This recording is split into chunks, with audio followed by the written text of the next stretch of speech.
আমার মতে বইচি মার্কেটে এর এখন বিকল্প নেই। তারপর আমি বুক টুকে বলতে পারি আপনাদের এই গোটা বইচি মার্কেটে আপনাদের মতো স্টোর যে যত বড়ই একদিক আপনাদের সঙ্গে কোনোদিন পেরোবে না। আপনার এত সুন্দর ব্যবহার, মেন প্রাইস। তো ভাই দাদা করে নিয়ে আসি, তাও দেখা হচ্ছে। তো গাইস দেখতে পাচ্ছ দুটো দাদা আমাদের কাছে চলে এসেছে এমআরসি স্টোরে ভালোবাসার খাতিরে শপিং এর জন্য। তো অ্যামাউন্ট তোমরা দেখতে পারো, ঠিক আছে, সামথিং 5450 টাকার শপিং করেছে দুই দাদা মিলে, ঠিক আছে। আমরা ভালোবাসার খাতিরে যেটা সবাইকে দিচ্ছি যে পরের বার যখন শপিং এ আসবে দাদারা 5% এক্সট্রা একটা ডিসকাউন্ট কার্ড এবং চাবি রিং ভালোবাসার খাতিরে জনকে দিয়ে দিলাম, ঠিক আছে। Thank you. একদম ওয়েলকাম।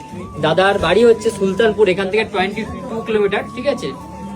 আপ ডাউন এবার তোমরা ক্যালকুলেশন করে নাও, 44 কিলোমিটার 44 কিলোমিটার হয়ে যাচ্ছে, ঠিক আছে। তো দাদা এখানে শপিং করে কেমন লাগলো? খুব সুন্দর, যথেষ্ট লাগলো। ভালো। যথেষ্ট ভালো। আমি- আচ্ছা, আমাদের ভাইদের ব্যবহার কেমন লেগেছে? খুব সুন্দর এত। আর আপনারা যা খাতির যত্ন যা করেছেন আমরা এতেই সন্তুষ্ট। আমরা বারবার আসবো। আপনারা প্রার্থনা করুন এর থেকে ভালো যেন আমরা করতে পারি, আরো ভালো যেন রিভিউ আনতে পারি, এর থেকে ভালো কালেকশন যেন আনতে পারি। আমার মতে বইচি মার্কেটে এর এখন বিকল্প নেই। আমরা এটা পুরো নো পেমেন্টে, নো কোনো প্রাইসে আমরা এটা হাতে তুলে দিচ্ছি দুই দাদাকে, ঠিক আছে। এবং আমাদের ভালোবাসা তোমাদের সাথে থাকলো। তোমরা আবার এসো, তোমাদের যখন থেকে কাস্টমার আমাদের ওখানে পাঠাও যে আমাদের এখানে একবার ঘুরে যাক, তারা কেনাকাটা করতে হবে না। নিশ্চয়ই বলবো। ঠিক আছে।